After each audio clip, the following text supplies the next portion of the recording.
Hello, everybody. Eric here with my weekly wrap up and so much more this week. I believe the title of the video is going to have the word haul in it.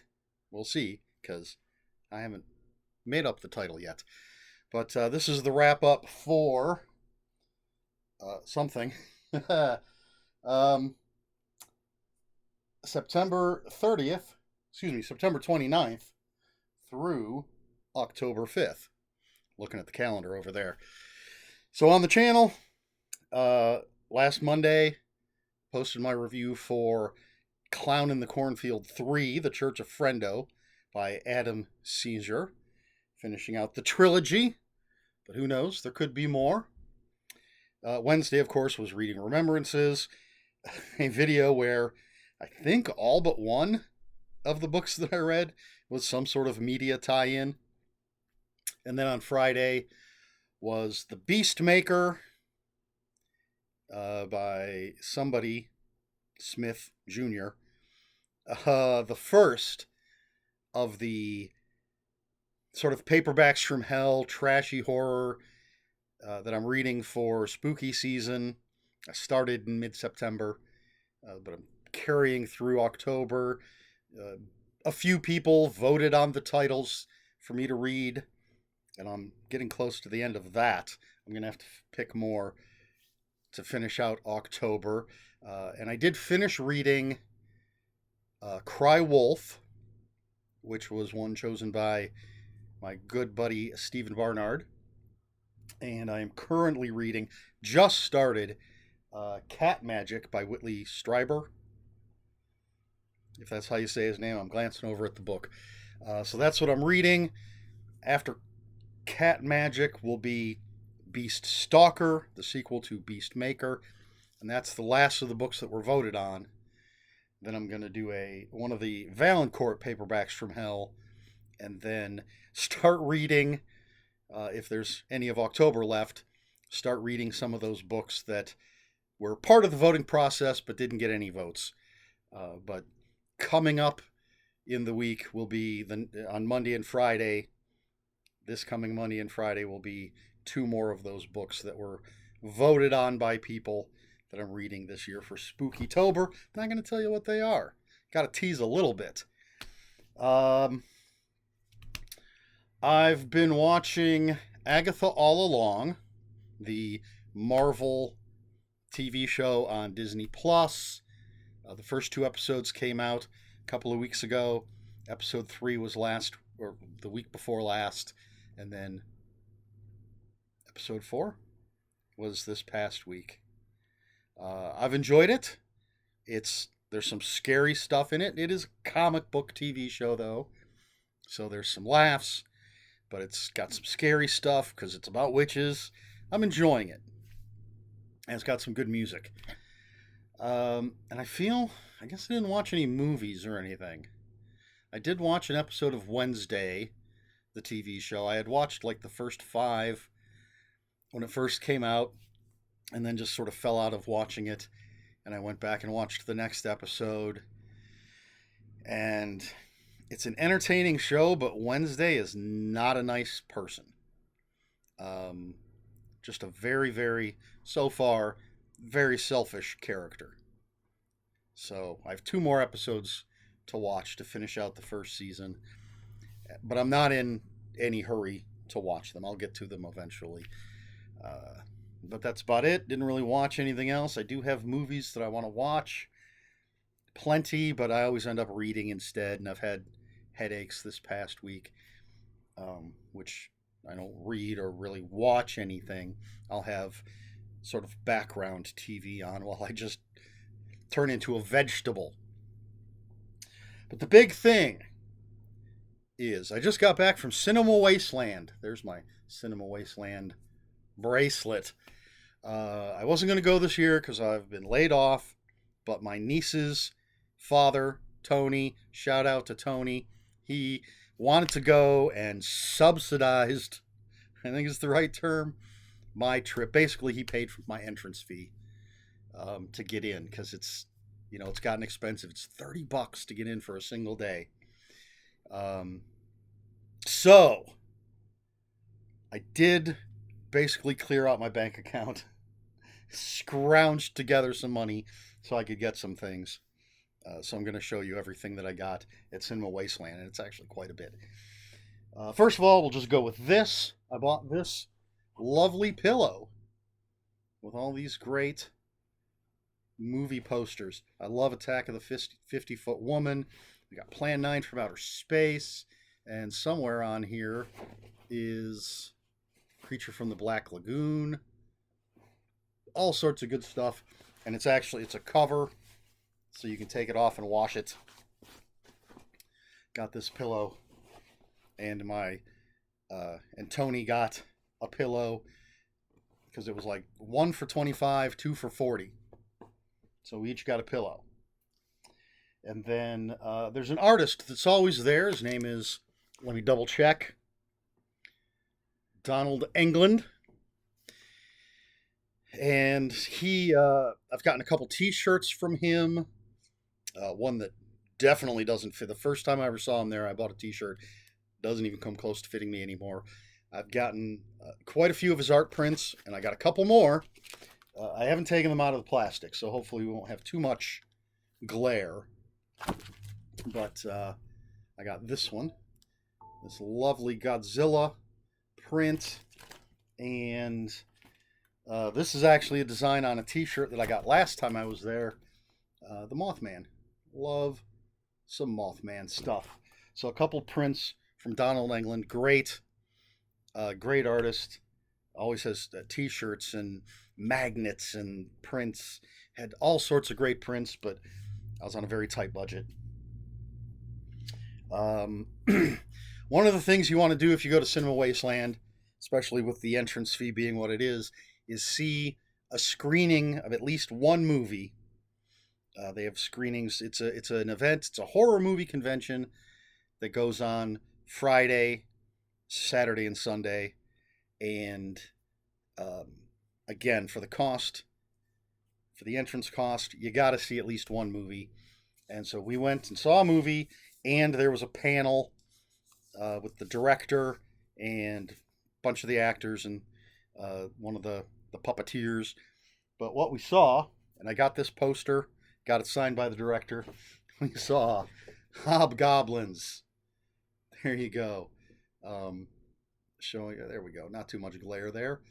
A low budget, campy, some would say like a Gremlins ripoff, but the director said he had actually written the script before Gremlins. Nobody was interested. And then when Gremlins came out, one of the people who had seen the script said, "Hey, if you can make it a little more like Gremlins, we'll make your movie."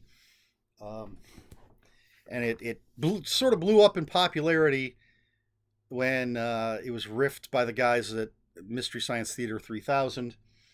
But it's a goofy, low budget, fun flick.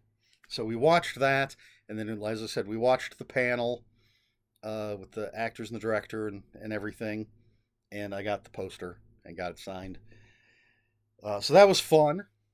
And then let's go with, I'm moving stuff here. Ooh. I did pick up a couple of movies. If I wasn't laid off, I would have spent 3 times as much money. So many movies that I wanted to get. There's so many great vendors there. Severin and Toe Tag and Troma. Lloyd Kaufman was supposed to be there. He may have been there. I never saw him. When we got there was a sign that said he was going to show up around 1:30. But the movie we went to see, Hobgoblins, was at 1:15. And after the movie and then the panel and Q&A, we went back to the Troma booth and Lloyd wasn't there. Sergeant Kabuki Man was. So I didn't get to see Lloyd Kaufman. I took one of my books, one of his books, for him to sign, but didn't get to see him. And last time I was there, I bought 5 Troma movies. I didn't pick up anything from Troma this time. But one of the tables did have a couple of things I wanted to grab.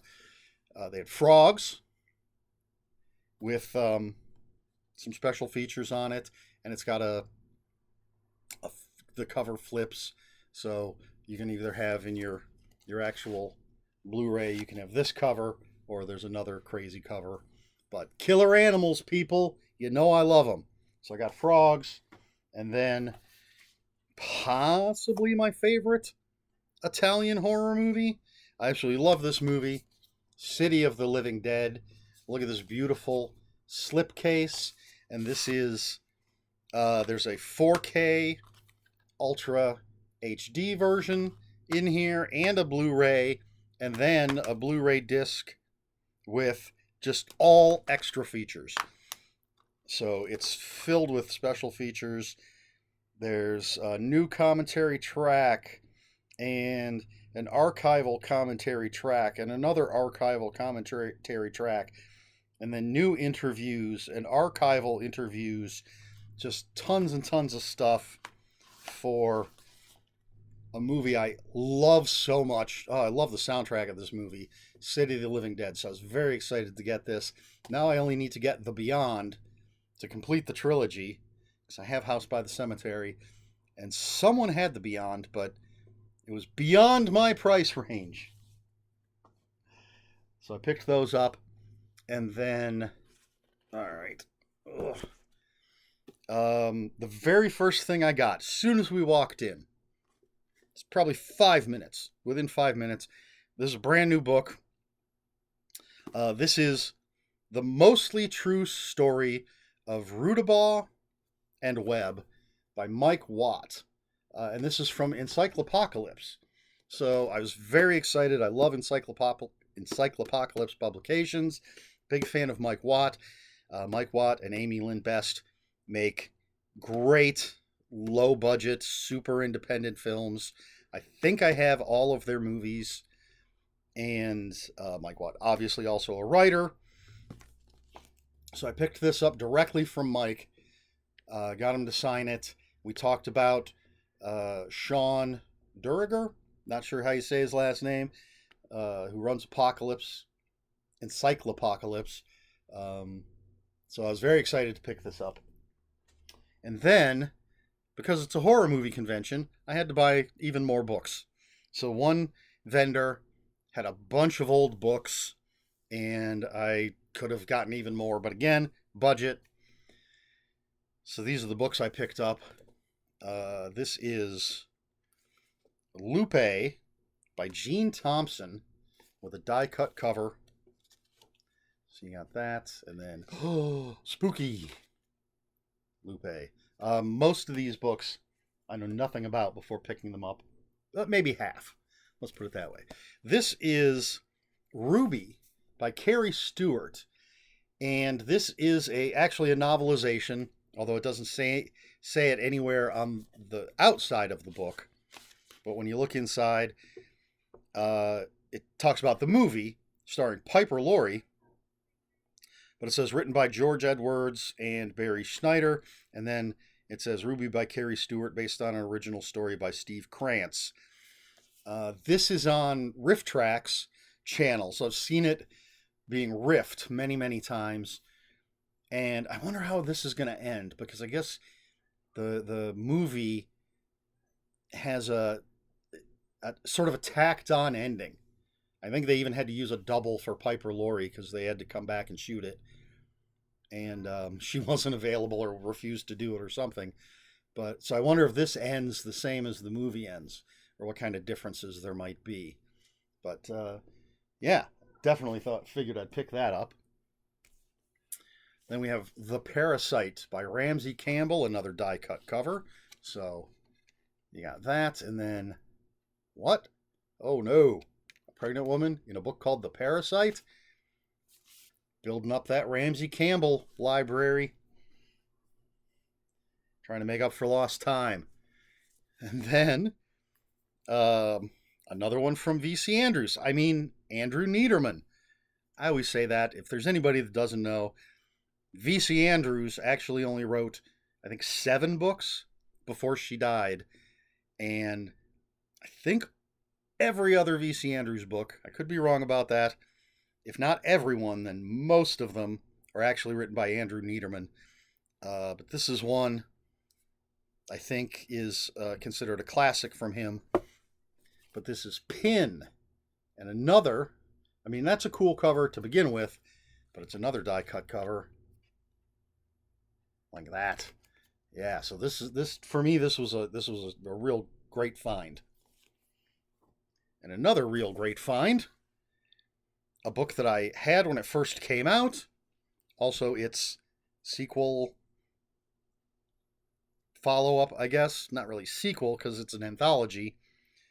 Um, but this is The Book of the Dead, edited by John Skipp and Craig Spector, anthology of zombie fiction. Look at that. Stephen King, Robert R. McCammon, Ramsey Campbell. Joe R. Lansdale is in here. There are just some classic stories. Less Than Zombie by Douglas E. Winter is a zombie version, essentially, of Less Than Zero, which I believe is Bret Easton Ellis. And the Joe R. Lansdale is the classic On the Far Side of the Cadillac Desert with Dead Folks. So some great stories from some great authors. Very excited to have found that one. And then we have Midnight Pleasures by Robert Bloch, a short story collection. And then The Night of the Ripper by Robert Bloch. This one, I believe, is getting a new edition from Valancourt, but I couldn't pass up an old paperback copy from Tor Books. I had planned on getting the Valancourt edition, but now I've got this one. So, sorry, Valancourt. You're still getting plenty of my money. But a couple of Robert Bloch's. Great stuff. They had a box with just a bunch of old H.P. Lovecraft paperbacks, but I have the complete works of H.P. Lovecraft. It would be cool to have some of those old ones, but again, on a budget. And there were plenty of other books that, with great covers or things I'd heard of, and but I had never seen before. But can't spend everything on books as much as I'd like to. I just can't. So that's it. But it looks like a lot. Some people would say it is a lot, but that's everything that I picked up at Cinema Wasteland. Had a good time with Tony. Walked around, talked to people, checked out all the vendors. A little disappointed that didn't get to see Lloyd Kaufman. I was going to have him write a nasty little note, have him sign my book, and then write a nasty little note to Lucas Mangum, because Lucas is a big fan of Troma movies. But I didn't get to do that. And again, just so many movies that I wanted to pick up, but just don't have the budget right now. So that's it. That is my week in review. Upcoming, yeah, nothing. I already talked about that. More of the review-wise, more of the books that people voted on. Reading-wise, finishing up the books that people voted on. And I might watch Frogs sometime coming up. I got plenty of movies to watch. But again, I always end up reading instead of watching movies. So we'll see how that goes. Oh, I didn't grab it. I played the game Elder Sign. It's just out of reach. It's from Fantasy Flight. It's a dice-driven game based on H.P. Lovecraft, based on their sort of Arkham Horror world with the same characters and stuff. And you set up a bunch of location cards. They're all inside, I believe it's supposed to be inside a museum or something. And they have tasks that you need to perform, which are represented by symbols on the dice. And there's 6 green dice that all have the same symbols on them, and then a red one and a yellow one that are slightly better. And so you move your investigator to one of these locations, and you roll the dice, and you're trying to match the symbols to defeat the threat that's in these rooms. And if you succeed, you get rewards. If you fail, you lose sanity, or you lose stamina, or a monster appears, or a doom counter goes on the doom track. You're going to face off against an old one, and there's 4 or 6 in there, including Cthulhu. We went up against Nyarlathotep, and they each have different conditions. You have to get a certain number of elder signs to defeat them. If their doom track fills up before you've defeated them, then they awaken and you have to fight them and try to remove all the doom from their doom track before they kill you all. And it's a fun game. It's you roll the dice. If things match, you put them out, and you can keep re-rolling. But if you can't match anything, you have to put one die aside, and you can re-roll the rest until eventually either you succeed or you don't have enough dice to succeed and you fail. And it's just it's a really fun game. I actually first played it on my phone, not knowing it was a tabletop game. A bunch of expansions for it. I have one of them, but yeah, we played that since it's spooky season. Playing all my horror themed games. So that is it. Question for this video: what do you think is the best thing that I picked up at Cinema Wasteland? You like that pillow? They had some really cool ones there. It was a tough choice, but I love the movie Attack of the 50-Foot Woman, and Creature from the Black Lagoon is my favorite Universal monster, so that ended up being a no-brainer, despite all the other really cool ones, once I spotted that one. But do you like the pillow, the movies, any of the books, the art prints? What caught your eye and all of that stuff that I picked up at Cinema Wasteland? Have you seen Hobgoblins? What do you think? Is it too campy for you, or do you enjoy that kind of fun, low-budget, goofy movie? Any of your thoughts? Down below. If you have any comments, questions, corrections, please put those in the comments below. Comments are open for spoilers. Didn't really talk about anything that could be spoiled, but you know the drill. Just post a spoiler warning. Please like, share, and subscribe, all the usual YouTube stuff. And if you care to follow me on other social media, my Twitter is at Ronan5757. My Instagram, where I post pictures of books, comic books, board games, fuzzy animals, is Eric Smith 5757. That's Eric with a K, ERIKSMITH 5757. On Blue Sky, I am at EL Smith. That is all I have for you for this week. So until next week, read more books.